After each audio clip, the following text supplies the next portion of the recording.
الحمد لله رب العالمين الصلاة والسلام على أشرف الأنبياء وسيد المرسلين محمد وآله وصحبه أجمعين أما بعد فقد قال الله تعالى في كلامه العزيز أعوذ بالله من الشيطان الرجيم وإذ غدوت من أهلك تبوئ المؤمنين مقاعد للقتال والله سميع عليم சதகல்லாஹுல் அஸீம். அன்பார்ந்த பெரியார்களே, சகோதரிகளே, தாய்மார்களே, மாணவர்களே, எங்களோட கடந்த பாடம் சில முக்கியமான திருமண நிகழ்வுகளை பத்தி நாங்க பார்த்தோம். இன்றைய பாடம் மிக முக்கியமான ஒரு தலைப்பு. ஏனென்றா பொதுவாக இஸ்லாமிய வரலாற்றை நாங்க எடுத்து பார்த்தா பத்ரு போர் ஒரு முக்கியமான போர். அதனுடைய முக்கியத்துவத்தை எல்லாம் நாங்க கடந்த பல பாடங்கள்ல பார்த்தோம். ஆனா பத்ரு போரை பத்தி பெரும்பாலும் எங்கள் அநேகமானவர்களுக்கு ஓரளவுக்கு தெரியும். காரணம் என்னன்னா, ரமலான்லையும் நாங்க அநேகமாக பத்ருடைய தினம் அன்று பத்ருடைய வரலாறை பத்தி நாங்க தெரிஞ்சுக்கிறது. ஆனா இஸ்லாமிய வரலாற்றுல மிக முக்கியமான மிக ஒரு படிப்பினைகள் நிறைந்த அடுத்த 2வது போர் என்று சொன்னா அது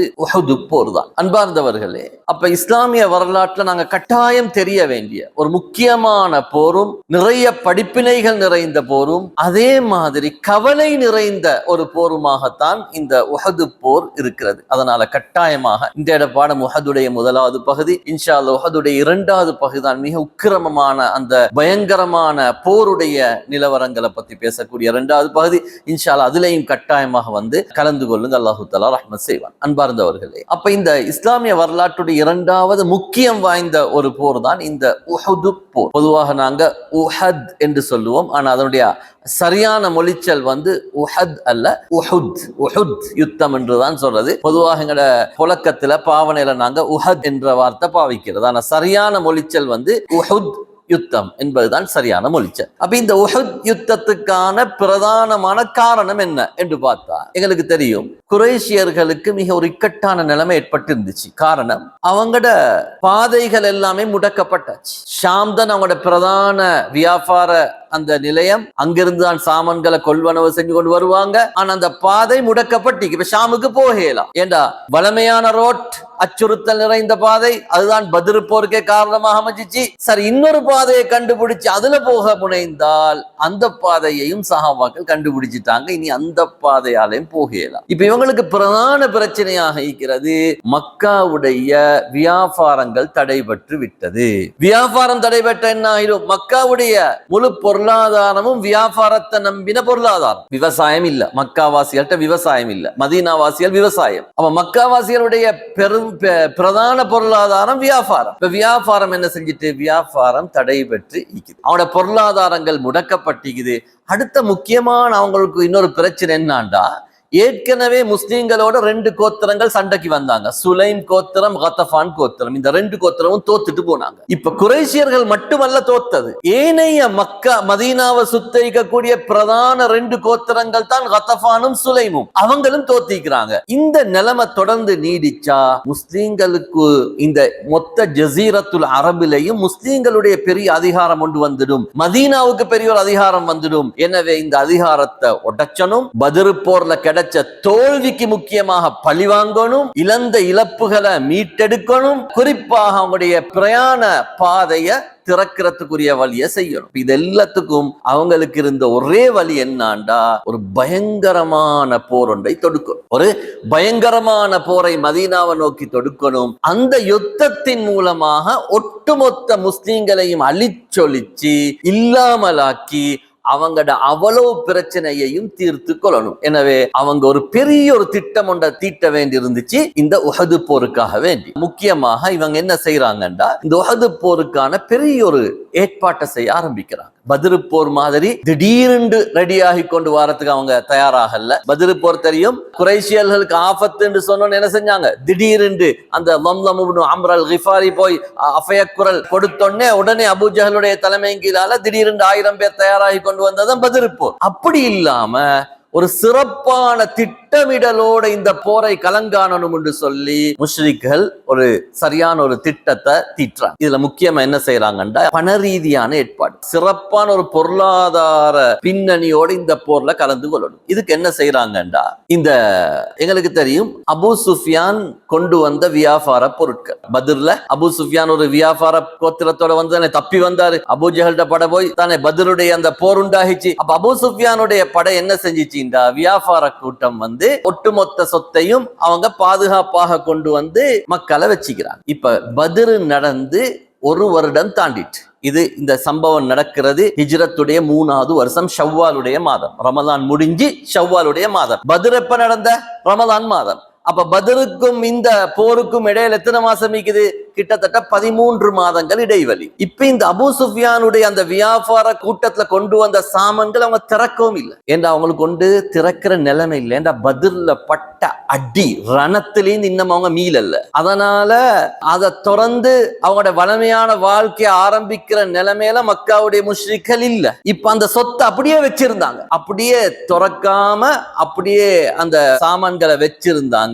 எவ்வளவு சாமான்? 1000 ஒட்டகத்துக்கு சாமான், 5000 தங்க காசு பெறுமதியான சாமான்கள் அதுல. இப்ப என்ன செய்யறாங்கண்டா, மக்காவுடைய ஒரு முக்கியமான ஒரு குழு உண்டு. இதுல மக்காவுடைய முக்கியஸ்தர்கள் அடங்கின குழு. யாரு?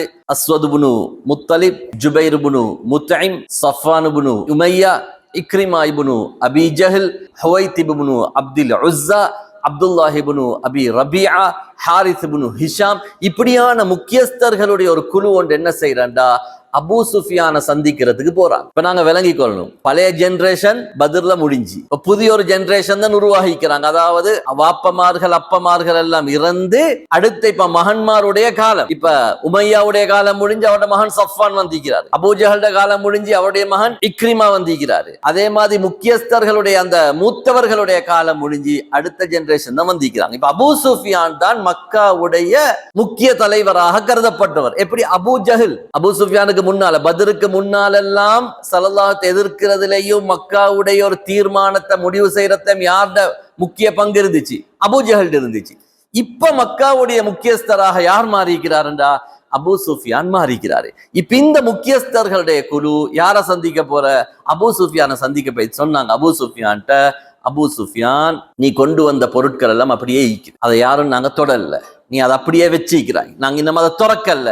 உனக்கு தெரியும் இதெல்லாம் ஓண்ட சொத்து இல்ல, இது மக்கா வாசிகளுடைய சொத்து. லத்தீமத்து குரைஷ், குரைஷியர்களுடைய சொத்து தான் உங்களோட அந்த வியாபார கூட்டத்துல கொண்டு வந்தது. உங்களோட சொத்து அல்ல அது, உங்களோட எல்லாரையும் சல்லி போட்டு நாங்க சாமான எடுத்துக்கொண்டு வந்தது. சொன்னாங்க, நாங்கெல்லாம் வந்திக்கிறோம் மொத்தமான குரைஷியர்கள் சார்பாக வந்திக்கிறோம். எங்கட குரைஷியர்களுடைய அபிப்பிராயம் என்னாண்டா, இந்த சொத்துல கை வச்சுறது இல்ல, இந்த சொத்தை என்ன செய்யறா, இதுல கிடைச்சக்கூடிய லாபங்களை அப்படியே வச்சு அடுத்த போருக்கு நாங்க தயாராகும், இதுதான் எங்கட திட்டம் என்று சொல்லி அபூ சுஃபியான்ட்ட வந்து முன் வச்சுறாங்க. அப்ப அபூ சுஃபியான் கேட்கிறாரு, நீங்க சொல்லக்கூடிய இந்த கருத்துல எல்லாரும் உடன்படுறாங்களா? ஹல் தாபத் நஃப்சு குரைஷ் பிஹாதா, குரைஷியர்களுக்கு இது மனம் வந்து விருப்பமா? இது உங்களோட மட்டும் கருத்தா? ஏன்னா நாளைக்கு எல்லாத்தையும் யுத்தத்துக்கு பாவிச்சது போற யாரும் என்கிட்ட வந்து சொத்து கேட்கப்பட, என்ன நம்பி தந்தீங்க, ஷாமுக்கு வைத்து வியாபாரத்தையும் இந்த சாமானை வாங்கி கொண்டு வந்தீங்க, இப்ப எங்க என்கிட்ட வந்து கேட்கப்படா, மனம் வந்து இவங்க இதுக்கு முடிவுக்கு வராங்களா என்று கேட்ட நேரத்துல இந்த முக்கியஸ்தர்கள் குழு சொன்னாங்க, குரைஷியர்கள் மனம் வந்து ஒத்துக்கொள்றாங்க, இந்த பொருட்களை போருக்கு பயன்படுத்துறதுக்கு நாங்க தயார்னு சொல்லி. அப்ப அபூ சுஃபியான் சொல்றாரு, குரைஷியர்கள் மனமுவந்து இதை செய்வதாக இருந்தால் அவ்வலு மன் அஜாப இலா ஸாலிக அன, இதுக்கு முதல் தயாராகிறது நான் தான். நீங்க யாரும் நினைச்சவானம் நான் வந்து பின்வாங்குவேன் சொல்லி, அடுத்த யுத்தத்துக்கு முதல் ஆளாக முன்னிக்கிறது நான் தான். வபனு அப்தி மனாஃப் மஇ, என்ற கோத்திரம் அப்து மனாஃப் கோத்திரம் ஃபுல்லா என்னோட இருப்பாங்க, அதுல எந்த சந்தேகமும் இல்ல. ஏனென்றால் அனல் மௌதூரு ஸாயிரு, நானும் பாதிக்கப்பட்டோரால். யார் சொல்றது? அபூ சுஃபியான் சொல்றாரு, என்னது? நானும் பாதிக்கப்பட்டால் கடுமையான பழி தீக்கிற வெறியிலிக்கிறாள். ஏன் தெரியுமா? குத்தில இப்னி ஹந்தலா, போர்ல என்ற மகன் ஹந்தலா கொல்லப்பட்டார். என் மகன் ஹந்தலா போர்ல கொல்லப்பட்டிருக்கிறார். எனவே நான் கட்டாயமாக இதுக்கு பழி தீர்க்க வேண்டிய வெறியில தான் நானும் மீக்கிறேன் என்று சொல்லி அபூ சுஃபியான் சொல்லிட்டு சொன்னாரு, நாங்க இதுக்கு தயாராகுவோம் என்று அபூ சுஃபியான் முடிவெடுக்கிறார். இப்ப இன்னொரு மஷூரா ஒன்று சொன்னாங்க அபூ சுஃபியான், நாங்க இந்த முதலாவது என்ன செய்வோம், இந்த சொத்தை விற்போம், எங்களுக்கு கிடைச்சிக்கு இந்த 5000 தங்க காசு பெறுமதியான சொத்திக்குதே, அதை என்ன செய்வோம், முதலாவது வித்து அந்த லாபத்துல நாங்க போருக்குரிய ஏற்பாட்டை செய்வோம். அன்றைய காலத்துல லாபம் எடுக்கிற முறை எப்படி இருந்துச்சுன்னா, ஒன்று கொண்டு லாபம் வச்சுவாங்க. 50,000 தங்க காசு பெறுமதியான பொருளை 1,00,000 தங்க காசு பெறுமதியானதுக்கு விற்பாங்க.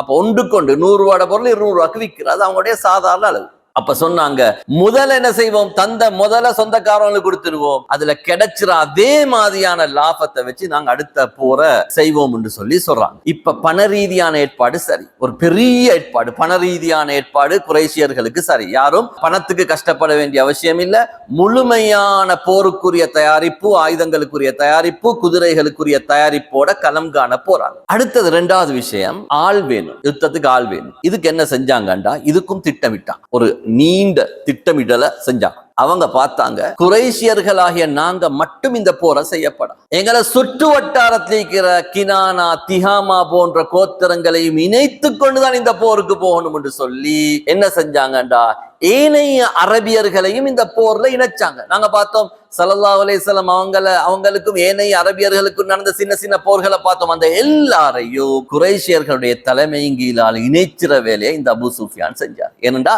இந்த அடி எப்படி ஈக்கணும்னா, முஸ்லீம்கள் அடுத்து எழும்பப்படா, இஸ்லாம் இது உலகத்தில் ஈக்கப்படா, இஸ்லாம் இதோட இல்லா பைத்திடணும் என்றதுதான் அவங்களோட குறிக்கோள். அன்பார்ந்தவர்களே, இதுக்கு அவங்க என்ன செஞ்சாங்கண்டா, சிறந்த பேச்சாளர், சிறந்த கவிஞர்களை தெரிவு செஞ்சாங்க. ஏனென்றா கவி படிச்சு, அந்த காலத்துல கவி என்பது ஒரு பெரிய சக்தி வாய்ந்த சாமனாக இருந்துச்சு. எப்படி வாளின் வீச்சும் வாயுடைய பேச்சும் ரெண்டும் சமமாக கருதப்பட்டுச்சு. கவிஞர்களுடைய சொல்லுக்கும் வாளுடைய அந்த முனைக்கும் கடுமையான சக்தி உள்ளதாக அவங்க கருதினாங்க. போர்ல எப்படி வீரர்கள் யுத்தம் செய்வாங்களோ அதே மாதிரி கவிஞர்கள் என்ன செய்வாங்கண்டா, அடுத்தவங்களை கேவலப்படுத்துற மாதிரி அல்லது தன்னுடைய வீரர்களை தூண்டுற மாதிரி கவிகளை படிப்பாங்க. கவியை படிச்சோன்னே அவங்க அப்படியே உற்சாகமாகிடுவாங்க. இந்த காலத்துல இந்த கவின்றது யாரும் பெருசா கண்டுகொறது இல்லை. ஏனென்றா அந்த காலத்துல எழுத்தறிவு இல்லாததுக்கு அறிவு இருந்துச்சு. அந்த காலத்துல எழுத்தறிவு இல்லை, ஆனா அறிவு இருந்துச்சு. இந்த காலத்துல எழுத்தறிவு இருந்ததுக்கு ஆனா அறிவு, சுய அறிவுன்றது குறைஞ்சு போன காலம். ஏன்னா இந்த பொது தொழில்நுட்பத்தை நம்பிய காலம். அன்பார்ந்தவர்களே, அன்றைய அரபியர்கள் சரளமாக கவி படிப்பாங்க.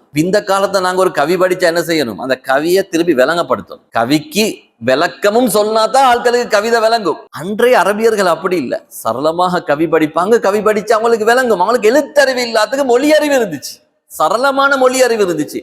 அவனுடைய வார்த்தைகளும் மிக பாரமான வார்த்தைகளை பாவிப்பாங்க, ரத்தின சுருக்கமான வார்த்தைகளை பாவிப்பாங்க. அப்ப என்ன செஞ்சாங்கன்னா, சிறந்த பேச்சாளர்களை தெரிவு செஞ்சாங்க. என்னத்துக்கு, சுற்று வட்டாரத்தில் இருக்கிற பிரதேசங்களுக்கு அனுப்பி அவர்களுடைய பேச்சாலும் கவி மூலமாகவும் மக்களை தூண்டி இன்றைக்கு ஒரு பெரிய ஒரு படையை திரட்டுறதுக்குரிய முயற்சியை செஞ்சாங்க. இதுக்காக வேண்டி அம்ரு இப்னு ஆஸ் பின்னால் இஸ்லாத்துக்கு வந்தாங்க ரலியல்லாஹு அன்ஹு. அவங்க ஹுபைரா இப்னு அபி வஹப் என்று சொல்லக்கூடியவன், இவன் இஸ்லாத்தை ஏற்றுக்கொள்ளல, இவன் காஃபிராகவே மரணித்தான். அதே மாதிரி அப்துல்லாஹ் இப்னு ஸபஅரா என்று சொல்லக்கூடிய மிக பிரபலமான ஒரு கவிஞர். இவருடைய கவியெல்லாம் மிக காரமான கவிதைகள் படிப்பார், அப்துல்லாஹ் இப்னு ஸபஅரா என்று சொல்லக்கூடியவர். அதே மாதிரி அபு அஸ்ஸா இப்னு அப்துல்லா என்று சொல்லக்கூடியவர். இந்த 4 பேர்கள், இது அல்லாம முசாஃபி இப்னு அப்தி மனாஃப், இப்படி பலரை தெரிவு செஞ்சு பல பிரதேசங்களுக்கு அனுப்பினாங்க. நீங்க என்ன செய்யுங்க, ஆள் சேர்த்து கொண்டு வாங்கன்னு சொல்லி. இந்த கடைசியா 4வது ஒரு ஆளை சொன்னேன், 5வது அல்ல, 4வது ஒரு ஆளை சொன்னேன், அபு அஸ்ஸா இப்னு அப்துல்லான்ற ஒரு ஆளை சொன்னேன். இவர் பத்ர் போர்ல கைதியா பிடிபட்டார். இவர் பத்ர் யுத்தத்துல கைதியாக பிடிபட்டார். இந்த அபு அஸ்ஸான்றவர் பத்ர் போர்ல கைதியா பிடிபட்டாரு. சரியான வறுமையான ஆள், நிறைய பெண் குழந்தைகள் இருந்துச்சு. ஸல்லல்லாஹு அலைஹி வஸல்லம் அவரோட நிலைமையை பார்த்து பரிதாபப்பட்டு தெண்டப்பணம் கூட எடுக்காம அவரை விட்டாங்க. சரி போ என்று சொல்லி அவன்கிட்ட தெண்டப்பணம் கூட எடுக்கல. ஆனா இந்த ஆள் என்ன செஞ்சாருண்டா, வீட்டுல இருக்கக்குள்ளே இவரை போய் சந்திச்சாரு சஃப்வான் இப்னு உமையா. எங்களுக்கு தெரியும் சஃப்வானை பத்தி நாங்க பல தடவைகள் சொல்லிக்கிறோம், உமையாவுடைய மகன் சஃப்வான். இவர் சந்திச்சு சொன்னாரு, அபு அஸ்ஸா நீ ஒரு கவிஞர், இன்னக இம்ருஉன் ஷாயிர், நீ ஒரு கவிஞர், அதனால அஇன்னா பிலிசானிக, உன்ட நாவால் எங்களுக்கு உதவி செய், உன்ட மொழி ஆற்றலால் எங்களுக்கு உதவி செய், உன்னுடைய கவியால் எங்களுக்கு உதவி செய் என்று சொன்னோன்னே அபு அஸ்ஸா சொன்னான், இன்ன முஹம்மதன் ஸல்லல்லாஹு அலைஹி வஸல்லம் கத் மன்ன அலைய, முஹம்மது ஸல்லல்லாஹு அலைஹி வஸல்லம் எனக்கு ஒரு பெரிய உபகாரம் செஞ்சார். ஏன்னா நான் பத்ர்ல கைதியாக பிடிபட்டு பணம் கூட கொடுக்காம என்ன விடுதலை செஞ்சாரு, அதனால அவருக்கு துரோகம் செய்ய நான் விரும்பலன்னு சொன்னேன். ஆனா சஃப்வான் விடல, திருப்பி நீ ஏதாவது உதவி செய்யத்தான் வேணும், உன்னுடைய மொழியாற்றலால் உன்னுடைய பேச்சால் நீ உதவி செய்யத்தான் வேணும் என்று வற்புறுத்தி கடைசியா சஃப்வான் சொன்னான், நீ பயப்படாதே, நீ எதுக்கும் பயப்படாதே, நீ இந்த போர்ல கலந்து கொண்டு உயிரோடு திரும்பி வந்தால் உன்னை பெரும் பணக்காரனாக்குவேன், அப்படி இல்லை நீ இந்த போரில் இறந்தால் நான் உன்னுடைய பெண் குழந்தைகளை என்ற பெண் குழந்தைகளோட வச்சு கொள்வேன், அவர்களுக்கு கொடுக்கிற நலவுகளை ஓண்ட குழந்தைகளுக்கும் நான் அதுல பங்கிடுவேன், அப்படி நடந்து கொள்வேன் என்று சொல்லி வற்புறுத்தி கடைசியாக இந்த ஆள் என்ன செஞ்சார் என்று அபு அஸ்ஸா முஸ்லிம்களுக்கு எதிராக கவிகள் படிச்சு முஸ்லிம்களுக்கு எதிராக எதிரிகளை தூண்டி உஹது போர்லையும் கலந்து கொண்டு கடைசியாக கைதியாக பிடிபட்டு ஸல்லல்லாஹு அலைஹி வஸல்லம் அவனை கொலை செஞ்சாங்க. ஏனென்றா இவனை 2வது முறை மன்னிப்பு கொடுக்க கூடாது. ஏன்னா ஒருக்க மன்னிப்பு கொடுத்தா அவன் பாடம் படிச்சுக்கணும், 2வது முறை மன்னிப்பு கொடுத்தா ஏமாலியாக ஆக்கிடுவாங்க. அதனால ஸல்லல்லாஹு அலைஹி வஸல்லம் 2வது முறை அவனுக்கு மன்னிப்பு கொடுக்கல.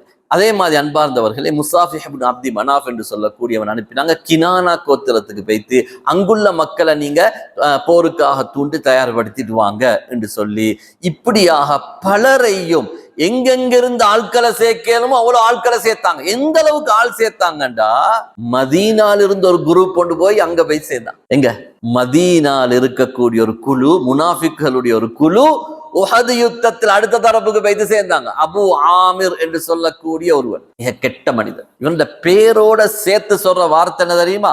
அபு ஆமிர் அல் ஃபாசிக், கொடியவன் அல்லது பாவி அபு ஆமிர் தான் இவனை வரலாற்றில் அறியப்பட்டவன். இவன் ஒரு துறவியாக இருந்தவன்.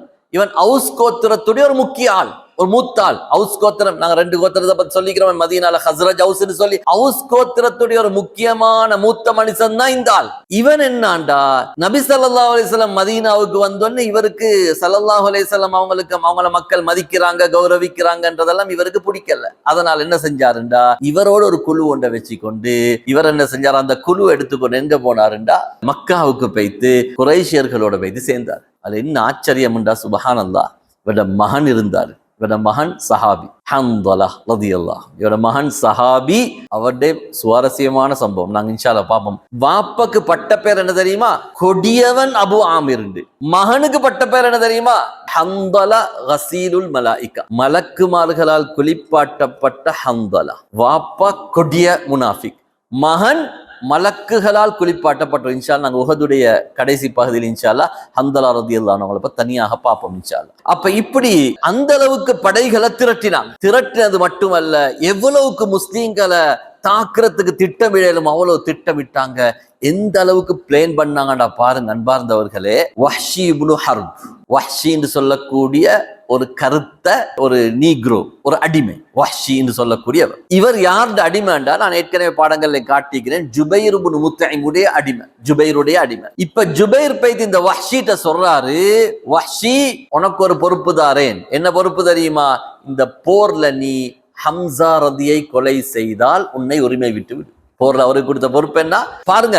ஏனென்றா பத்ர் போர்ல ஹம்சா ரலியல்லாஹு அன்ஹு தான் கடுமையாக களத்தில் நின்று போரிட்டால், அதனால உஹதுல இவரை தூக்கிடணும், உஹதுல இவரை இல்லாமல் ஆக்கிடணும். உஹதுல இவர் இருந்தால் போர் தோல்வியாகும். இந்த அளவுக்கு உஹது யுத்தத்தை பிளேன் பண்ணி தான் செஞ்சாங்க. அப்ப சொன்னாங்க, வஹ்ஷிக்கு கொடுத்த பொறுப்பு என்னண்டா, நீ ஹம்சா ரதியை கொலை செய்யணும். ஏனென்றா அந்த ஜுபைர் சொல்றாரு, ஏண்ட சாச்சா துஐமாவை ஹம்சா கொலை செய்து என்னை கஷ்டப்படுத்தியது போல் நீ ஹம்சாவை கொலை செய்து முஹம்மது ஸல்லல்லாஹு அலைஹி வஸல்லம் அவர்களை சாச்சாவை இழந்த வருத்தத்தை உணர வச்சனும்.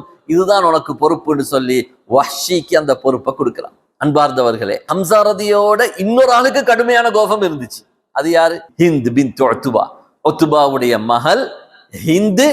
அந்த ஹிந்து தான் உஹது போருடைய தளபதியுடைய மனைவி, அபு சுஃபியானுடைய மனைவி. உஹது போருடைய எதிர்த்தரப்புடைய தளபதிகிறார் அபு சுஃபியானுடைய மனைவி தான் இந்த ஹிந்து. இந்த ஹிந்துட வாப்பவை கொண்டதும் ஹம்சா ரலி தான், ஹிந்துடைய சாச்சாவை கொண்டது ஷைபாவை கொண்டதும் ஹம்சா ரலி தான், கடைசியாக வாப்பவை கொலை செஞ்சதும் உத்துபாவை கொண்டதும் ஹம்சா ரலி. அந்த கோபம் ஹிந்துக்கு இருந்துச்சு. அதனால ஹிந்து சொன்னார், யார்கிட்ட போய்த்து? வஹ்ஷிட்ட போய்த்து சொன்னான், வஹ்ஷி வஹ்ஷி இஷ்ஃபி வஸ்தஷ்ஃபி, இஷ்ஃபி வஸ்தஷ்ஃபி, வஹ்ஷியே நீ ஹம்சாவை சரிய குறிபாத்து கொண்டுடு. அப்படி கொண்டா உனக்கும் நிம்மதி, எங்களுக்கும் நிம்மதி. நீ அடிமையிலிருந்து உரிமையாகிடுவாய். பழி வாங்கணும் என்ற எங்களோட ஆவேசத்தை நாங்கள் தீர்த்து கொண்டவர்களாக ஆகிடுவோம். அதனால நீ அந்த காரியத்தை செய் என்று சொல்லி ஹிந்து பின்த் உத்பாவும் வஹ்ஷியை ஆர்வமூட்டி கொண்டே இருந்தார். இப்ப போருக்காக வேண்டி பெரிய ஒரு ஜமாத், கிட்டத்தட்ட 3000 பேர்களை கொண்ட படை தயாராகிறார். அந்த காலத்துல 3000 ஒரு பெரிய எண்ணிக்கை. பத்ர்லயே அவ்வளவு பேரை தயாரிச்சு 1000 பேர் தான் வந்தாங்க மக்கால இருந்து. ஒவ்வொரு வீட்டில இருந்து ஆள் எடுத்து 1000 பேர் தான் வந்தாங்க. இப்போ உஹதுக்கு 3000 பேர்களை தயாரிச்சிக்கிறான். அது மட்டுமல்ல, குறைஷியர்கள் சொன்னாங்க, நாங்க பெண்களையும் கூட்டிக் கொண்டு போவோம், யுத்தத்துக்கு பெண்களையும் கூட்டிக் கொண்டு போக முடியும். ஆனா ஏனைய அரபியர்கள் அதுக்கு உடம்படல. பெண்களை கூட்டிட்டு போனா சில நேரம் எங்கட மானத்துல பிரச்சனையாக ஆகிடும் என்று கருதினாங்க. ஆனா குறைஷியர்கள் விடல்ல, இந்த யுத்தத்தை வெற்றி தான் ஆகணும் என்று சொல்லி பெண்களையும் கூட்டிட்டு போனாங்க. பெண்களை கூட்டிட்டு போனது முக்கியமான காரணம் என்னண்டா, யுத்தத்துல ஆண்கள் புறமுதுகு காட்டி ஓடி வந்தா அவங்களை திருப்பி விரட்டுறதுக்கு இந்த பெண்களை பாவிக்கிறது. ரெண்டாவது முக்கியமான காரணம் என்னண்டா, ஆண்கள் என்ன செய்ய மாட்டாங்க, பெண்கள முன்னுக்கு புறமுதுகு காட்டி ஓடி வர மாட்டாங்க, வெக்கப்படுவாங்க யுத்தத்துல. அதனால இந்த பெண்களை வச்சா ஆண்கள் வரமாட்டாங்க. அதே மாதிரி பெண்களை வச்சு ஆண்களை உற்சாகப்படுத்துறதுக்கு இப்படியான நோக்கங்களுக்காக வேண்டி சில குறிப்பிட்ட பெண்களை கூட்டிட்டு போனாங்க. அதுல முக்கியமான தலைவர்கள் எல்லாரும் அவனோட பெண்களை கூட்டிட்டு போனாங்க. அதுல அபு சுஃபியான், அவரோட மனைவி ஹிந்து பின் துத்துபாவை கூட்டிட்டு போன, அதே மாதிரி அபூ ஜஹலுடைய மகன் இக்ரிமா பின்னால் இஸ்லாத்துக்கு வந்தாங்க ரலியல்லாஹு அன்ஹு, அவங்க அவர்களுடைய மனைவி உம்மு Hakeem bin Harith bin Hisham என்று சொல்லக்கூடிய அந்த பெண்ணை கூட்டிட்டு போனாங்க. அதே மாதிரி சஃப்வான் இப்னு உமையா என்று சொல்லக்கூடியவர் என்ன செஞ்சாண்டா, பர்ஸா பின் மஸ்ஊத் அத்-தகஃபியா என்று சொல்லக்கூடிய பெண்ணை கூட்டிட்டு போனாங்க. ஹாரிஸ் இப்னு ஹிஷாம் என்று சொல்லக்கூடிய இவர் அபூ ஜஹலுடைய சகோதரர், அபூ ஜஹல்ட சொந்த சகோதரர். அபூ ஜஹல் அம்ரு இப்னு ஹிஷாம், இவர் ஹாரிஸ் இப்னு ஹிஷாம். அப்ப அபூ ஜஹலுடைய சொந்த சகோதரர். இவர் யாரை கூட்டிட்டு போனான், இவரோட மனைவி யாருன்னா ஹாலித் இப்னு வலீத் ரலியல்லாஹு அன்ஹுடைய சகோதரி ஃபாத்திமா பின்து அல் வலீத் இப்னு முகீரா. இவங்க தான் அவங்களோட மனைவி. எல்லாம் கிட்டத்தட்ட ஒரே குடும்பங்களை தான், அவங்களோட குடும்பத்துல தான் கல்யாணம் முடிச்சிருந்தாங்க. இதான் நான் சொன்ன அபூ ஜஹல்ட மகன் இக்ரிமா. பின்னால் இஸ்லாத்துக்கு வந்தாங்க. நாங்க பேர்பிள் கலர்ல போட்டிக்கிறோம் ரலியல்லாஹு அன்ஹு. இந்த இக்ரிமா ரலியல்லாஹு அன்ஹு அவங்க கல்யாணம் முடிச்சிருந்தது யாரண்டா, உம்மு ஹக்கீம் பின்து ஹாரிஸ் இப்னு ஹிஷாம். இதேகிறாரு ஹாரிஸ். இந்த ஹாரிஸ் த மகளை நாங்க பெண்களை பெரிய அளவுக்கு இதுல தரல. இந்த ஹாரிஸுக்கு ஒரு மகள் இருந்தா அந்த ஹாரிஸ் த மகள் தான் உம்மு ஹக்கீம் சரோவர். அப்ப ஹாரிஸ் யாரு, வாப்பட சகோதரர். அபூ ஜஹல்ட சகோதரர் தான் ஹாரிஸ். ஹாரிஸ் த மகள், சாட்சட மகளை தான் இக்ரிமா ரலியல்லாஹு அன்ஹு முடிச்சார். இந்த ஹாரிஸ் யார முடிச்சிருந்தா, இந்த ஹாரிஸ் முடிச்சிருந்து இந்த ஹாலித் இப்னு வலீத் வர வேண்டிய சகோதரி. அப்ப ஹாரிஸ் த வாப்பா ஹிஷாமும் அந்த பெண்ணுடைய வாப்பாவும் சகோதரர்கள். வலீதுடைய மகள் ஹாலித் இப்னு வலீத் சகோதரி ஃபாத்திமா பின்த் வலீத் என்று சொல்லக்கூடிய பெண்ணை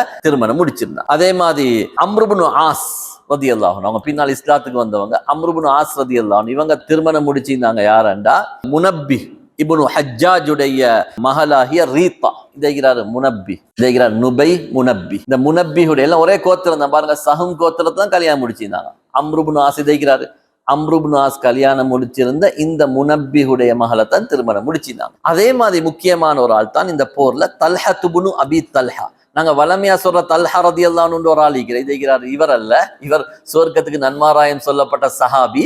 இன்னொரு ஆள் இருந்தார், கடுமையாக இஸ்லாத்தை எதிர்த்த ஸல்லல்லாஹு அலைஹி வஸல்லம் அவங்களோட அப்பாவோட கோபமான கோத்திரமாகிய அப்துத்தார் கோத்திரத்துடைய முக்கியமான ஆள் தல்ஹா இப்னு அபி தல்ஹா. இந்த ஆட்கள் எல்லாம் எங்களோட உஹது பாடத்தோட சம்பந்தப்பட்ட ஆட்கள் தான் இவங்க எல்லாரும். இவங்க எல்லாருக்கும் நாங்க ரெட்ல போட்டிக்கிறோம். இவங்க எல்லாமே உஹதுல கொலை செய்யப்பட்டவங்க. இவங்க தான் அப்துத்தார் கோத்திரம், கொடிபிடிக்கும் கோத்திரம். நாங்க அந்த குசையுடைய வரலாற்றிலே சொன்னோம், கொடிபிடிக்கிற பொறுப்பு அப்துத்தாருக்கு தான் அந்த காலத்துல பிரிச்சு கொடுக்கப்பட்டிருந்துச்சு. சஹாபாக்கள்ல இந்த கோத்திரத்தை சேர்ந்தவங்களாக இருந்தவங்க முஸ்அப் இப்னு உமைர் ரலியல்லாஹு அன்ஹு. சஹாபாக்கள்ல முஸ்லிம்கள் தரப்புல கொடி பிடிச்சவங்க இவங்க, முஷ்ரிக்களுடைய தரப்புல கொடி பிடிச்சவங்க இந்த ஆட்கள் தான். அப்துத்தார் கோத்திரத்தை சேர்ந்து இவங்க தான் கொடி பிடிச்சு கொண்டு வந்தாங்க. இந்த தல்ஹா இப்னு அபி தல்ஹா அவங்க என்னண்டா, அவங்களுடைய மனைவி சுலாஃபா பின்து சாதுன்னு சொல்லக்கூடிய பெண்மணியை அவரும் கூட்டி கொண்டு வந்திருந்தார். இதே மாதிரி முஸ்அப் இப்னு உமைர் ரலியல்லாஹு அன்ஹு இதைக்கிறாங்களே, இவர்களுடைய ஒரு சகோதரர் இருந்தார் அபு அசீஸ்ன்னு சொல்லி. நாங்க பத்ர் யுத்தத்துல பார்த்தோம். பத்ர் யுத்தத்துல கைதியாக பிடிபட்டிருந்து ரொட்டி எல்லாம் அவருக்கு கூடுதலாக கொடுத்த செய்தியெல்லாம் நாங்க பார்த்தோமே. முஸ்லிம்கள் கூடுதலாக அவரை கவனிச்சாங்கன்னு சொல்லி முஸ்அப் இப்னு உமைர் ரலியல்லாஹு அன்ஹுடைய சகோதரர். அந்த முஸ்அப் ரலியல்லாஹு அன்ஹு உம்மா இருந்தா அவ தீனை கடுமையாக எதிர்த்த ஒரு பெண்மணி ஹன்னாஸ் பின்து மாலிக் என்று சொல்லக்கூடிய பெண். அவவும் போர்க்களத்துல கலந்து கொண்ட முஸ்லிம்களுக்கு எதிராக. இப்படியாக பெண்களுடைய ஒரு குழுவும் முஸ்லிம்களுக்கு எதிராக இந்த யுத்தத்துல வந்தாங்க. இப்ப இந்த படை என்ன செய்துண்டா, மதீனாவை நோக்கி 3000 பேர் கொண்ட இந்த படை 200 குதிரைகள். ஒரு குதிரை படையலிக்கிறதே ஒரு பெரிய விஷயம். பத்ர் யுத்தத்துல மொத்தமாக முஸ்லீம்கள்ட்ட இருந்ததை 2 குதிரை. உஹது யுத்தத்துல மொத்த முஷ்ரிக்கள்கிட்ட 200 குதிரைகள் இருந்துச்சு. அவ்வளவு பெரிய ஏற்பாட்டோட தான் இந்த உஹது யுத்தத்துக்கு அவங்க போனாங்க. அப்ப என்ன செய்யறாங்கன்ற இவங்க மதீனாவை நோக்கி குறைஷியர்கள் அவங்களுடைய வளமையான மேற்கு பகுதியால செல்லக்கூடிய அந்த பாதையால போறாங்க. போற நேரத்துல அபுவா என்ற இடத்தை சந்திக்கிறாங்க. அபுவா என்ற பாதையால தான் போறாங்க. போற நேரத்துல அந்த இடத்துல ஸல்லல்லாஹு உம்மட கபர் இருந்துச்சு. ஸல்லல்லாஹு உம்மட கபர் இருந்துச்சு. ஹிந்து அவ கொஞ்சம் கடினமான பெண் தானே. ஹம்ஸா ரலியல்லாஹு அன்ஹு இரல சப்பி துப்புற அளவுக்கு அந்த பெண்ணுக்கு தைரியம் ஈக்குதுன்றா அவ கொஞ்சம் கடினமான பெண். அவ என்ன சொன்னான்னா, இந்த இடத்துல சொன்னா, நாங்க முஹம்மது ஸல்லல்லாஹு கவலைப்படுத்துறதுக்காக இந்த கபரை தோண்டி இதுல இருக்கிற மையத்தை வெளியில போடுவோம். அந்த அளவுக்கு அவ கடினமான ஒரு கொள்கையை கொண்டிருந்தா. ஆனா ஏனைய முஸ்லிம்கள் சொன்னாங்க, இது ஒரு நல்ல வேலை அல்ல, இது ஒரு நல்ல முன்மாதிரி அல்ல, அதனால இந்த வேலை வானம் என்று சொல்லி தடுத்தாங்க. இப்ப இந்த படை தொடர்ந்து போய்த்து வாதில் அகீக் என்று சொல்லக்கூடிய உஹது மலைக்கு கிட்ட, உஹது மலைன்றது மதீனாவுக்கு மிச்சம் கிட்ட இருக்கக்கூடிய மலை தான். இவங்க மதீனாவுக்கு மிச்சம் கிட்ட போய்த்தாங்க. இந்த யுத்தம் நடந்தது மதீனாவுக்கு மிக அண்மித்த இடத்துல, பத்ர் தூரத்துல. பத்ர் யுத்தம் நடந்தது தூரத்துல, உஹது யுத்தம் மதீனாவுக்கு கிட்ட. இது அவங்களுக்கு பார்த்தா விளங்கும். இந்த வெள்ளையா போட்டிக்கிறத மஸ்ஜிது நபவி, இதை உஹது மலை மதீனாவுக்கு மிக அண்மித்த. பெரும்பாலும் ஹஜ் உம்ராக்கு போனவங்க பார்த்திருப்பீங்க, பக்கத்துல பார்த்தாவே விளங்கக்கூடிய ஒரு மலை தான் உஹது மலை என்று சொல்லக்கூடிய. இப்ப இந்த படை பெய்த்து வாதில் அகீக்ல பெய்த்து இவங்க முகாமிடுறாங்க. இப்ப அந்த படையினர்களை இப்ப அந்த இடத்துல வச்சு அபூ சுஃபியான் என்ன செய்யறாருண்டா, இன்னும் கொஞ்சம் இந்த படையை ஆவேசப்படுத்தணும், ஆக்ரோஷப்படுத்தணும்ன்றதுக்காக வேண்டி அபூ சுஃபியான் என்ன செய்யறாருண்டா, இந்த அப்துத்தார் கோத்திரத்தை கூப்பிடுறாரு. நான் இப்ப காட்டினேனே, முஸ்அப் ரலியல்லாஹு அன்ஹு குடும்பம் கொடி பிடிச்ச அந்த கோத்திரத்தை கூப்பிட்டாங்க. அப்துத்தார் கோத்திரத்தை கூப்பிட்டு சொன்னாங்க, ஏ அப்துத்தார் கோத்திரமே, இன்னக்கும் கது வல்லைத்தும் லிவா அனா யௌம பத்ர். பத்ருடைய போர்லையும் நீங்க தான் கொடி பிடிச்சீங்க, பத்ர் யுத்தத்திலையும் நீங்க தான் கொடி பிடிச்சீங்க. ஆனா ஆனா உங்களுக்கு தெரியும் எங்களுக்கு பத்ர்ல எவ்வளவு கேவலம் நடந்துச்சு. ஏனென்றா பத்ர்ல இன்னமா யுக்தன் நாசு மின் கிபலி ராயாத்திஹிம், ஏனென்றால் மக்கள் தோல்வி உறுவது கொடியின் மூலமாகத்தான். கொடி கீழே விழுந்தா தைரியம் பைத்திடும். கொடி விழுந்தா மக்களுடைய தைரியம் உடைஞ்சிடும். இந்த போர் முக்கியமான போர். கொடி பிடிக்கிற பொறுப்பை நீங்க எடுத்திக்கிறீங்க. பத்ர் யுத்தத்திலையும் கொடி பிடிக்கிற பொறுப்பை எடுத்தீங்க, சரியா செய்யல. இந்த யுத்தத்துல நீங்க கொடி பிடிக்கிற பொறுப்பை சரியா செய்யலண்டா, செய்யற தைரியம் உங்களுக்கு இல்லண்டா, எங்கள்கிட்ட தாங்க நாங்க கொடியை பிடிச்சோம் என்று யாரு அப்துத்தார் கோத்திரத்துட்டு அபூ சுஃபியான் கேட்கிறார். எங்களுக்கு தெரியும் இது பழைய பிரச்சனை. அப்துத்தாருக்கும் அபூ சுஃபியானுக்கும் உள்ள பிரச்சனை பழைய அப்பமாட்ட பிரச்சனை. இதனை அப்துத்தார் கோத்திரம் தான் இது. அடுத்த கோத்திரம் யார்? அப்து மனாஃப் கோத்திரம். அப்து மனாஃப் கோத்திரத்தான் 4 அப்பமார் வார. 4 அப்பமார்ல ஒரு அப்பா தான் அப்து ஷம்ஸ். அந்த அப்து ஷம்ஸ் பரம்பரையில வாரவர் தான் அபூ சுஃபியான். அடுத்த அப்பட பரம்பரையில வாரதான் நபி ஸல்லல்லாஹு அலைஹி வஸல்லம். அப்ப அபூ சுஃபியான் நபி ஸல்லல்லாஹு அலைஹி வஸல்லம் அவங்கள நெருக்கமான ஒரே குடும்பம், அப்பமார்கள் வகையில கிட்ட குடும்பம். அப்ப ஏற்கனவே எங்களுக்கு தெரியும், குசை மௌத்தாக்குள்ள என்ன செஞ்சாரு? அப்துத்தாருக்கு தான் எல்லா பொறுப்பையும் கொடுத்தாரு, அப்து மனாஃபு கொடுக்கல. பின்னாலதான் அப்துத்தார்ட புள்ளோங்களும் அப்து மனாஃப்ட புள்ளோங்களும் சண்டை பிடிச்சி மொத்த குறைஷியர்களும் 5 கோத்திரமாக பிரிஞ்சு கொண்டு சண்டைக்கு தயாராகிற நேரத்துல தான் அதுக்கு பின்னால் ஒரு சமாதானத்துக்கு வந்தாங்க. பொறுப்புகளை பிரிச்சு கொள்வோம். அதுல கொடி பிடிக்கிற பொறுப்பு யாருக்கு வந்துச்சு? அப்துத்தாருக்கு வந்துச்சு. இப்ப அபூ சுஃபியான் அப்து மனாஃப் கோத்திரத்தை சேர்ந்தவர் என்ன செய்யறாரு? உங்களுக்கு இல்லாட்டி எங்கள்கிட்ட தாங்க நாங்க கொடியை பிடிக்கிறோம்ன்றது அப்துத்தாருக்கு கோபத்தை உண்டாக்கிச்சு. திருப்பி எங்கள்கிட்ட பொறுப்புகளை கொஞ்சம் கொஞ்சமா இவங்க கலட்ட பாக்குறாங்களா என்று கடுமையாக அப்துத்தார் கோபம் பட்டு சொன்னாங்க, நஹ்னு நுஸ்லிமு இலைக லிவானா, எங்கட கொடியை உங்கள்கிட்ட தருவோம்னு நினைச்சிட்டீங்கறியா? நாளைக்கு யுத்தம் நடந்தவங்களுக்கு விளங்கும் எங்கட வீரம் எப்படி இருக்குது, கொடியை நாங்க எப்படி பிடிச்சி வீரமாக போர் செய்யறோம்ன்றத நாளைக்கு பார்த்துக் கொள்வா என்று சொல்றோம். அபூ சுஃபியானுக்கும் இதுதான் வேணும். அவருக்கு இப்ப கொடி பிடிக்கிற பொறுப்பு எடுக்கிறதெல்லாம் அவருக்கு வேணும். இவங்களை எப்படியாலும் தூண்டி விட்டு இந்த போர்ல தோத்தப்படா, இதுதான் அபூ சுஃபியானுக்கு வேணும். அப்ப அபூ சுஃபியான் என்ன செய்யறாருண்டா, அவங்களை தூண்டி அவங்களை இன்னும் கொஞ்சம் ஆக்ரோஷப்படுத்தி எப்படியும் யுத்தத்துல கொடிய கீழே போற்ற மாட்டாங்க. ஏன்னா அந்த காலத்துல கொடி கீழே விழுந்தா யுத்தம் தோத்தின்னு அர்த்தம். கொடி கீழே விழக்கூடாது. அதனால நாங்க இன்ஷா அல்லாஹ் யுத்தத்துல பார்ப்போம். அந்த சஹாபாக்கள் கொடிக்காக வேண்டி எவ்வளவு தியாகத்தோட போரிட்டாங்கன்றத நாங்க இன்ஷா அல்லாஹ் உஹது போருடைய 2வது பகுதியில எங்களுக்கு பார்க்கலாம். அதே மாதிரி இவங்களை இன்னும் கொஞ்சம் தூண்டி விடுறதுக்காக வேண்டி யாரு? அபூ சுஃபியானுடைய மனைவி ஒரு கவிதையை படிக்கிறார். அவங்களை தூண்டி விட்டு, அவங்க ஏற்கனவே ஆக்ரோஷத்துல நிற்கிறாங்க. வைஹபனி அப்தித்தார் அப்துத்தாரே, எமது ஊர்களை பாதுகாக்க கூடியவர்களே, தர்பம் பிகுல்லி பத்தார், வேகமாக வீசக்கூடிய வாள்களை கொண்டு நீங்க அடிங்க என்று சொல்லி அவ பைத்த படிச்சுட்டு அந்த பைத்துடைய கடைசியில படிக்கிறா, இன் துக்பிலு நுஆனி, போர்ல நீங்க எதிரிகளை நோக்கி போர் செய்து வேகமாக போர் செய்து எதிரிகளை தோல்வியுறச் செய்தால் நாங்கள் உங்களை ஆறத் தழுவிக் கொள்வோம், நாங்கள் உங்களுக்கு பெருமதியான விரிப்புகளை விரித்து தருவோம், உங்களை கௌரவிப்போம். விடுவோம், வ இன் துத்பிரு, நீங்க புறமுதுகு காட்டி ஓடி வந்தா நுஃபாரிக், நாங்க உங்களை கிட்டே எடுக்க மாட்டோம், உங்களை பிரிந்து விடுவோம் என்று சொல்லி, ஃபிராகுன் கைர வாமிக், உங்களோட நாங்க கோபத்திலே அல்ல, நாங்க உங்களோட பயத்துல பிரியறதல்ல, கவலையில நாங்க உங்களை விட்டு பிரிஞ்சிடுவோம் என்று சொல்லி அந்த மக்களை தூண்டி, அவவும் என்ன செய்யறான்டா, கவி படிச்சு அப்துத்தார் கோத்திரத்தை தூண்டி கொண்டிருக்கிறான். அன்பார்ந்தவர்களே, இப்ப அடுத்த விஷயம் என்ன நடக்குதுன்றா, இப்ப இது குறைஷி படையில நடக்கக்கூடிய விஷயங்கள். அடுத்த பக்கத்துக்கு நாங்க வருவோம். இப்ப இந்த செய்தி முஸ்லிம்களுக்கு தெரிய வருது. என்ன செய்தி? இங்க மக்காவிலிருந்து எதிர்பாராத ஒரு பயங்கரமான 3000 பேர்களை கொண்ட ஒரு படை மதீனாவை நோக்கி மிக அண்மித்த நிலையில் வந்திருக்கிறார்கள். மதீனாவுக்கு கிட்ட வந்துட்டாங்க, உஹது கிட்ட வந்துட்டாங்க. ஸல்லல்லாஹு அலைஹி வஸல்லம் அவங்களுக்கு இவங்க வாரத்துக்கு முன்னாலேயே இந்த வருகை பற்றிய செய்தி கிடைச்சிச்சு. எப்படி கிடைச்சிச்சுடா, எங்களுக்கு தெரியும், ஸல்லல்லாஹு அலைஹி ஒரு ஆள் அங்கே இருக்கிறார். யாரு? அப்பாஸ் ரலியல்லாஹு அன்ஹு, சாத்துடைய சாச்சா அங்கே இருக்கிற, எங்க மக்கால இருக்கிற முஷ்ரிக் மாதிரி நடிச்சு கொண்டிருக்கிற அப்பாஸ் ரலியல்லாஹு அன்ஹு அவங்க செய்தி கொடுத்துட்டாங்க. யா ரசூலல்லாஹ், ஒரு கடிதத்தை எழுதி கிஃபார் கோத்திரத்தை சேர்ந்த ஒரு ஆள்கிட்ட கொடுத்து அனுப்பினாங்க. யா ரசூலல்லாஹ், மதீனாவை தாக்குறதுக்கு பெரிய ஒரு படை வருகுது, நீங்க அதுக்குரிய தயாரிப்பை செஞ்சிடுங்கன்னு சொல்லி அப்பாஸ் ரலியல்லாஹு அன்ஹு அவங்க கடிதத்தை கொடுத்து அனுப்புறாங்க. இப்ப ஸல்லல்லாஹு அலைஹி வஸல்லம் விளங்கிட்டாங்க, போருக்கு ஒரு பெரிய ஒரு படை ஒன்று மதீனாவை தாக்க வருகுது என்ற விஷயம். இரண்டாவதாக இன்னொரு ஆள், அவர் அங்கேயே மதீனாவுக்கே வந்து செய்தி சொல்லிட்டு போனார். யாருண்டா? அம்ரு இப்னு சாலிம் என்று சொல்லக்கூடிய ஹுஸாஅ கோத்திரத்தை சேர்ந்தவர். இன்ஷா அல்லாஹ் நாங்க இவரை பத்திய மக்கா வெற்றியின் போது படிப்போம். மக்கா வெற்றியுடைய கதாநாயகரை இவர்தான். ஏனென்றா ஹுஸாஅக்கும் பக்ருக்கும் இருந்த பிரச்சனையெல்லாம் நாங்க ஆரம்ப பாடத்துல பாத்திக்கிறோம். அந்த ஹுஸாஅ கோத்திரம் என்றது முஸ்லிம்களோட நெருக்கமாக இருந்த கோத்திரம், பக்ர் கோத்திரம் என்றது முஷ்ரிக்களோட நெருக்கமாக இருந்த கோத்திரம். பக்ருக்கும் ஹுஸாஅக்கும் பிடிக்காது. பக்ருடைய நெருக்க உறவாக இருக்கக்கூடிய முஷ்ரிக்கள் முஸ்லிம்களை தாக்க வரத்த இந்த ஹுஸாஅ கோத்திரத்துடைய அம்ரு இப்னு சாலிம் என்ன செஞ்சார்னா, ஸல்லல்லாஹு அலைஹி வஸல்லம் அவங்களுக்கு விஷயத்தை தெரியப்படுத்துறாங்க. ஸல்லல்லாஹு அலைஹி வஸல்லம் அவங்களுக்கு இந்த செய்தி கிடைச்சிட்டு, இந்த அப்பாஸ் ரலியல்லாஹு அன்ஹு கொடுத்த செய்தி நபி அவங்களுக்கு கிடைச்சிற நேரத்துல நபி அவங்க குபா பள்ளியில இருந்தாங்க. அப்பாஸ் ரலியல்லாஹு அந்த கடிதம் கிஃபார் கோத்திரத்துக்கு கொடுத்து அனுப்பினாங்களே, அந்த கடிதம் கிடைச்சிற நேரத்துல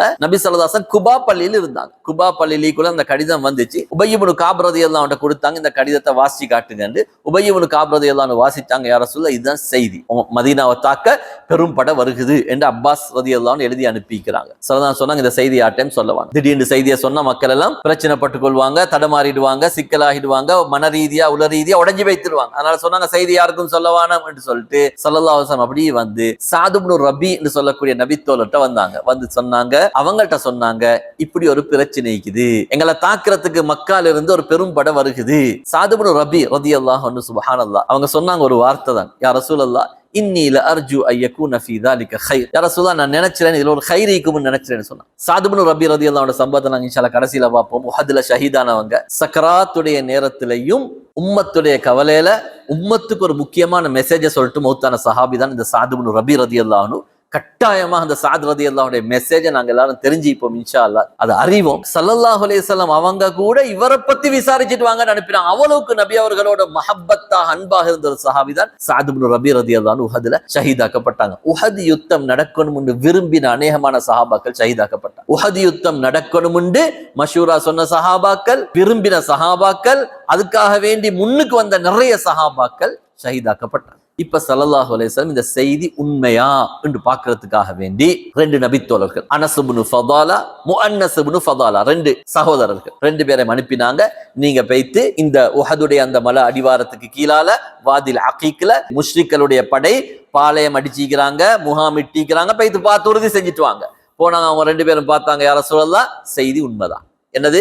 மக்காவுடைய படை வந்து தங்கிக்குது. இப்ப ஸல்லல்லாஹு அலைஹி வஸல்லம் அடுத்தால் அனுப்பினாங்க ஹுபாப் இப்னுல் முன்திர். நாங்க இவங்களை பத்தி பத்ர் யுத்தத்தையும் பார்த்தோம். இவர் வந்து ஒரு மிகப்பெரிய போர் திறன் பற்றி அறிந்த ஒரு மாபெரும் சஹாபி. அங்கேயும் வச்சு இதே விஷயத்தை நான் சொன்னேன். ஸல்லல்லாஹு அலைஹி வஸல்லம் பத்ர் யுத்தத்துல அந்த ஒரு இடத்துல முகாமிட்டாங்க. இந்த இடம் வானம் யா ரசூலல்லாஹ்னு சொல்லி மஷூரா சொன்ன இவர் தான். நிறைய போர்கள்ல நல்ல நல்ல மஷூராக்கள் இந்த ஹுபாப் இப்னு முன்திர் ரலியல்லாஹு அன்ஹு சொல்லிக்கிறாங்க. அந்த ஹுபாப் இப்னு முன்திர் ரலியல்லாஹு அன்ஹு அவங்க சொன்னாங்க, அவங்க அனுப்பினாங்க, போய் பார்த்துட்டு வாங்க. அவர் வந்து சொன்னார், யா ரசூலல்லாஹ், இப்படித்தான் நிலைமைகள் இருக்குது, 3000 பேர் கொண்ட படை எண்ணிக்கை வந்திருக்கிறாங்கன்ற செய்தியையும் ஹுபாப் இப்னு முன்திர் ரலியல்லாஹு அன்ஹு அவங்க சொல்றாங்க. அதுக்கு பின்னால நபி ஸல்லல்லாஹு அலைஹி வஸல்லம் சொன்னாங்க சஹாபாக்கிட்ட, இப்படித்தான் மதீனாவை தாக்குறதுக்காக வேண்டி முஷ்ரிக்களுடைய ஒரு பெரும் படை வந்திருக்குது, அதனால நீங்க சஹாபாக்களே யுத்தத்துக்கு தயாராகுங்க, போருக்கு தயாராகுங்க என்ற அறிவித்தலை ரசூல் ஸல்லல்லாஹு அலைஹி வஸல்லம் அவங்க சொன்னாங்க. அண்டே ராவு அன்சாரி சஹாபாக்கள், அல்லாஹ் அவங்களுக்கு ரஹ்மத் செய்யணும், அன்சாரி சஹாபாக்கள் அவ்வளவு பேரும் மஸ்ஜிது நபவியை பாதுகாத்தார். ரசூல் ஸல்லல்லாஹு அலைஹி வஸல்லம் அவங்களுக்கு எதுவும் நடந்திடப்படாதுன்றதுக்காக வேண்டி அன்றிரவு முழுதும் அன்சாரிகள் மஸ்ஜிது நபவியை பாதுகாத்தார். அன்று ராவு தூங்கினோடனே ரசூல் ஸல்லல்லாஹு அலைஹி வஸல்லம் காலையில வாராங்க, சுபஹுக்கு வாராங்க, வந்து சொன்னாங்க, நான் இன்று ராவு ஒரு கனவு கண்டேன், நான் இன்று ராவு ஒரு கனவு கண்டேன் என்று சொல்லிட்டு சொன்னாங்க. அன்று ஜும்மாவுடைய நாள், இது நடந்தது வியாழக்கிழமை தான், முந்தின நாள் நடந்தது இது. ஸல்லல்லாஹு அலைஹி வஸல்லம் கனவு கண்டு காலையில ஜும்மாவுடைய தினம் சுபஹுக்கு பின்னால மிம்பர்ல ஏறினாங்க, அல்லாஹ்வை புகழ்ந்து அல்லாஹ்வை துதி செஞ்சிட்டு சொன்னாங்க, நான் நேற்றிரவு ஒரு கனவு கண்டேன் என்று சொன்னாங்க. என்னுடைய கனவுல ரஅய்து கஅன்னி ஃபீ திர்இன் ஹஸீனத்தின், நான் ஒரு பாதுகாப்பான ஒரு உறுதியான கவச ஆடைக்குள் நான் இருப்பதாக என்னை கண்டேன். ஒரு உறுதியான கவச ஆடைக்குள் பாதுகாப்பாக நான் இருப்பதாக என்னை கண்டேன். அதே மாதிரி சொன்னாங்க, கஅன்ன ஸைஃபி தல் ஃபகார் இன் கஸ, சொன்னாங்க என்னுடைய வாள், ஸல்லல்லாஹுடைய வாள்ட பேர் தல் ஃபகார், ஸல்லல்லாஹுடைய வாள்ட பேர் என்னது? துல் ஃபகார்ன்றது அவனோட வாள்ட பேர். சொன்னாங்க என்னுடைய வாள் துல் ஃபகார் உடைய நுனி உடைவதையும் கண்டேன் என்று சொன்னாங்க. இன்னும் கண்டேன், வரஐது பக்ரன் துஸ்பஹு, சில மாடுகள் அறுக்கப்படுவதை நான் கண்டேன். சொன்னாங்க, வரஐது கஅன்னி முர்திஃபுன் கப்ஷன், நான் ஒரு ஆட்டை இழுத்து கொண்டு போவதாக அல்லது ஒரு ஆட்டை நான் கொலை செய்வதாகவும் கண்டேன் என்று சொல்லி ஒரு கனவை சொன்னார். சஹாபாக்கள் கேட்டாங்க, யா ரசூலல்லாஹ் ஃபமா அவ்வல்தஹா, இந்த கனவுக்கு என்ன விளக்கம் சொல்றீங்க யா ரசூலல்லாஹ்னு கேட்டாங்க. ஏண்டா உலகத்துல யார் கனவுக்கு விளக்கம் சொன்னாலும் அது ஒரு தஹ்மீனாக, அது ஒரு கெஸிங்காகத்தான் இருக்கும். ஸல்லல்லாஹு அலைஹி வஸல்லம் சொல்ற கனவு வழக்கு அது கெஸிங் அல்ல, அது அப்படியே நடக்கும். ஒன்று அவங்க நபி, கனவு கண்டது நபி, நபியுடைய கனவு அது அப்படியே நடக்கிற கனவு. அடுத்தது கனவுக்கு விளக்கம் நபி சொல்றாங்க, எனவே அந்த விளக்கம் அப்படியே நடக்கும். கேட்டாங்க, யா ரசூலல்லாஹ் இந்த கனவுக்கு என்ன விளக்கம்? சொன்னாங்க, இந்த கனவுக்கு என்ன விளக்கம்டா அத்திருல் ஹசீனா ஹியல் மதீனா, சொன்னாங்க அந்த பாதுகாப்பான கேடயம் தான் மதீனா நகரம் என்று சொன்னாங்க. அதனால மதீனாக்குள்ளுக்கிறீங்க, மதீனா விட்டு போகாதீங்கன்னு சொன்னாங்க. கேட்டாங்க, ரெண்டாவது சொன்னாங்க ஸல்லல்லாஹு அலைஹி வஸல்லம், என்னுடைய வாள் உடைவதாக நான் கண்டது அது எனக்கு ஒரு பாதிப்போ அல்லது என் குடும்பத்தில் நெருக்கமான ஒருவருக்கு பாதிப்போ உண்டாக போகுது இந்த யுத்தத்தில் சொன்னாங்க. மூணாவது சொன்னாங்க, சில மாடுகள் அறுக்கப்படுவதாக கண்டேன், அது என்னுடைய தோழர்கள் சிலர் ஷஹீதாக்கப்படுவாங்க சொன்னாங்க. நாலாவது சொன்னாங்க, நான் ஒரு ஆட்டை இழுத்து கொண்டு போவதாக கண்ட கனவு என்ன விளக்கம் உண்டா, அது முஷ்ரிக்களுடைய முக்கியமானவர்கள் கொலை செய்யப்படுவார், அந்த கொடி பிடிச்சவங்களை நாடி சொன்னாங்க. கொடி பிடித்த தல்ஹா, அபு தல்ஹா, இந்த முழு குடும்பமும் கொலை செய்யப்பட்டான். இப்ப ஸல்லல்லாஹு அலைஹி வஸல்லம் சஹாபாக்கள்கிட்ட ஆலோசனை செஞ்சாங்க, என்ன செய்வோம்? இப்ப யுத்தம் நடக்க போகுது, இப்படியான போர் இருக்குது, சஹாபாக்களே அஷீரு அலைய, நீங்க எனக்கு மஷூரா சொல்லுங்க என்று சொன்னாங்க. அப்ப சஹாபாக்களுக்கு இடையில இந்த கருத்து முரண்பாடு வந்துச்சு. பத்ர்ல நாங்க பார்த்தோம், எந்த கருத்து முரண்பாடும் இல்ல. பத்ர்ல எந்த கருத்து முரண்பாடும் இல்ல. யா ரசூலுல்லாஹ் யுத்தத்துக்கு போவோம், மதீனாவாசிகளுடைய மதுதான் கருத்து, அபூபக்கர் ரலியல்லாஹு மதுதான் கருத்து, உமர் ரலியல்லாஹு மதுதான் கருத்து, அவ்வளவு சஹாபாக்களுடைய மதுதான் கருத்து, ஸல்லல்லாஹு கருத்தும் அதுதான். உஹத் அப்படி அல்ல. உஹதுல சஹாபாக்களுக்கு இடையில் கருத்து வேற்றுமை உண்டாயிடுச்சு. என்ன கருத்து வேற்றுமைண்டா, அதுல நிறைய சஹாபாக்கள் சொன்னாங்க, யா ரசூலல்லாஹ் நாங்க எதிரிகளை சந்திப்போம், மதீனா விட்டு வெளியில வைத்து உஹுத் இடத்துல வைத்து எதிரிகளை நேருக்கு நேர் சந்திப்போம் என்பதுதான் நிறைய சஹாபாக்களுடைய மஷூராக இருந்துச்சு. ஆனா மூத்த சஹாபாக்கள் ஸல்லல்லாஹு அலைஹி வஸல்லம் அவங்களோட மஷூரா அதுவாக இருக்கல. அவங்க சொன்னாங்க, நாங்க மதீனாக்குள்ளுக்கு இருப்போம், எதிரிகள் மதீனாவுக்கு வந்தா தாக்குவோம், நாங்க அவங்க இருக்கிற இடத்துக்கு போக தேவையில்ல, மதீனாவுக்கு அவங்க உள்ளுக்கு வந்தா பதிலடி கொடுப்போம். இந்த போர் நாங்களா போய் பத்ர் மாதிரி நாங்களா போய் போற செய்ய தேவையில்ல, அவங்க உள்ளுக்கு வந்தா தாக்குவோம்னு சொன்னாங்க. ஏனென்றா அந்த கனவும் அதுதான், மதீனாவுக்குள்ளுக்கு இருந்தா பாதுகாப்புன்றதுதான் அந்த கனவுடைய விளக்கம். அன்பார்ந்தவர்களே, ஆனா இந்த இடத்துல என்ன நடந்துச்சுன்னா, ஸல்லல்லாஹு அலைஹி வஸல்லம் இந்த மஷூரா விளம்பரத்துக்கு இன்னும் சில காரணங்கள் உள்ள மக்கள் இருந்தாங்க. முக்கியமான காரணம், மதீனால நிறைய கட்டிடங்கள், மதீனாவுல நிறைய வீடுகள் இருந்துச்சு. அதனால அந்த 3000 பேருக்கும் நினைச்ச மாதிரி உள்ளுக்கு வரையலாம், ஒரே அடியா உள்ளுக்கு வரையலாம். வந்தா அவங்க சிதறித்தான் வரணும். சிதறி வந்தா என்ன ஆயிடுவாங்கண்டா, ஊருக்குள்ளுக்கு வந்தா சின்ன சின்ன தெருக்கள், அதுக்குள்ளுக்கு போனா அவங்களுக்கு ரோட் தெரியா, ஏன்னா அது அவங்களோட ஊர் இல்ல. அப்ப அவங்க உள்ளுக்கு எடுத்தா மாட்டிக்கொள்வாங்க. வெளியில போனா அவங்க 3000 பேர்கள், அந்த அளவு பெரிய படையை முஸ்லிம்களால திரட்டி கொலையலாம். அப்ப நபி ஸல்லல்லாஹு அலைஹி வஸல்லம் அவங்களுக்கு யோசனை இருந்துச்சு, இவங்களை உள்ளுக்கு எடுக்கணும். மக்காவுடைய முஷ்ரிக்கள் உள்ளுக்கு வந்தா ஒன்று கட்டிடங்கள் பெரும்படையா உள்ளுக்கு வரையலா, 2 அவங்களுக்கு ரோட் தெரியா, 3 மேல இருந்து தாக்கலாம், வீட்டுடைய கூரைகள்ல இருந்து அவங்களுக்கு அம்பெறிஞ்சு தாக்கலாம். ஏற்கனவே சஹாபாக்களை கூரைக்கு மேல நிப்பாட்டினா சரியா அம்ப என்ன செய்வாங்க, குறி தவறாம எழுதுவாங்க, முஷ்ரிக்கள் கொலை செய்யப்படுவாங்க. இந்த ஒரு சிந்தனையில தான் ஸல்லல்லாஹு அலைஹி வஸல்லம் விரும்பினாங்க, மதீனாவுக்குள்ளுக்கு இருந்து போர் செய்யறத விரும்பினாங்க. அன்பானவர்கள், இதுல முக்கியமான ஒரு விஷயம் என்னன்னா, முனாஃபிக்களுடைய தலைவனாக இருந்த அப்துல்லாஹ் இப்னு உபை இப்னு சலூல், இவனுடைய மஷூராவும் இதாகத்தான் இருந்துச்சு. இவன்ட கருத்தும் என்னது, மதீனாவுக்குள்ளுக்கு இருந்து போர் செய்வோம். ஆனா இவன் நல்ல நோக்கத்தை செய்யல.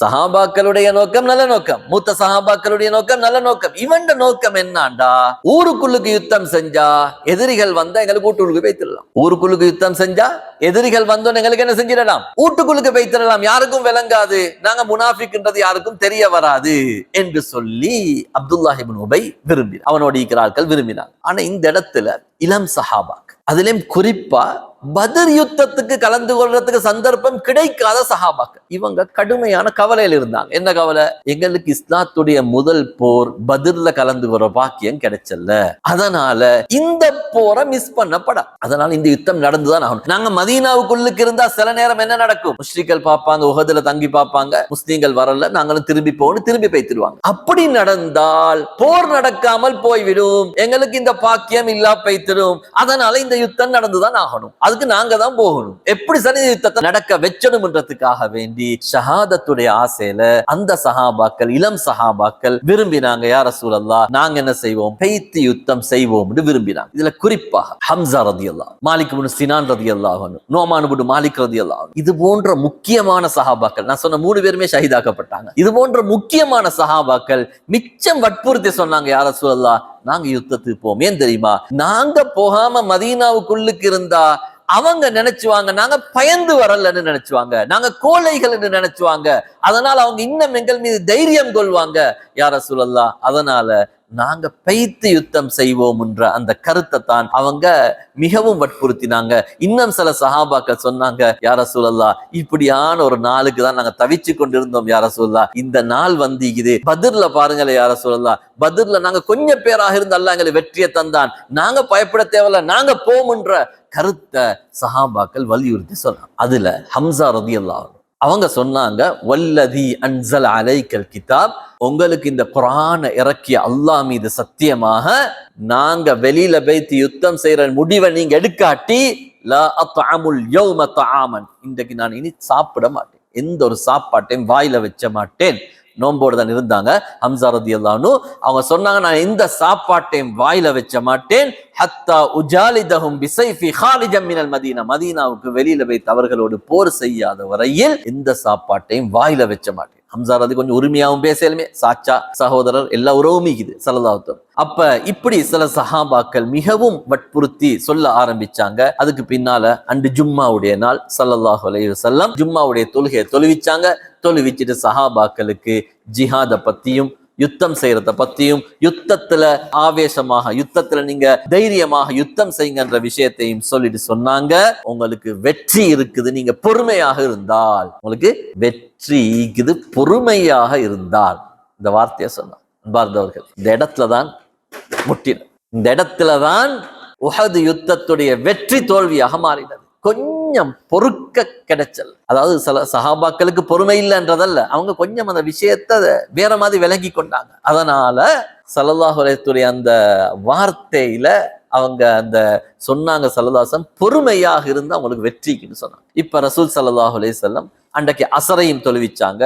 அசரையும் தொழுவிச்சு எல்லா சஹாபாக்களும் ஒன்று சேர்ந்து, கிராமப்புறம் தூரப்புறத்தில் இருக்கக்கூடிய அவ்வளவு சஹாபாக்களும் அண்டை வந்திருந்தாங்க. ஸல்லல்லாஹு அலைஹி வஸல்லம் சொன்னாங்க, பெண்களை வீட்டுடைய பாதுகாப்பான உயரமான இடங்களுக்கு ஏற்றி வச்சிடுங்க என்ற செய்தியை ஸல்லல்லாஹு அலைஹி வஸல்லம் சொன்னாங்க.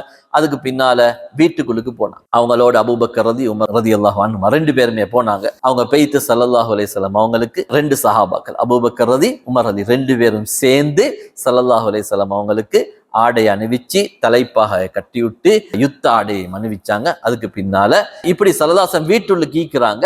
அந்த நேரத்துல எல்லா சஹாபாக்களும் மஸ்ஜித்ல வெளியிலிக்கிறாங்க. அந்த நேரத்துல 2 மூத்த சஹாபாக்கள் வந்தாங்க, மதீனாவாசியர். ஒன்று சஅத் இப்னு முஆத், அடுத்தது உஸைத் இப்னு ஹுதைர். ஆரம்பத்துல எங்களுக்கு தெரியும், மதீனால முஸஅப் ரலியல்லாஹு அன்ஹு தீன் எடுத்துக்கொண்டு வார நேரத்திலேயே இந்த 2 பேராலும் தான் ஏத்துக்கொண்டு மதீனால தீன் வந்தது. சஅத் இப்னு முஆத், உஸைத் இப்னு ஹுதைர். இந்த ரெண்டு பேரும் சொன்னாங்க இந்த சஹாபாக்களை பார்த்து, நீங்க நிறைய ரசூல் ஸல்லல்லாஹு வற்புறுத்திட்டீங்க. நீங்க ஸல்லல்லாஹு அலைஹி வஸல்லம் இஸ்தக்ரஹ்துமூஹு அலல் குரூஜ், மதீனாவை விட்டு வெளியில தான் போய்த்து யுத்தம் செய்யணும்ன்ற விஷயத்துல உங்களோட கருத்தை திணிச்சிட்டீங்க.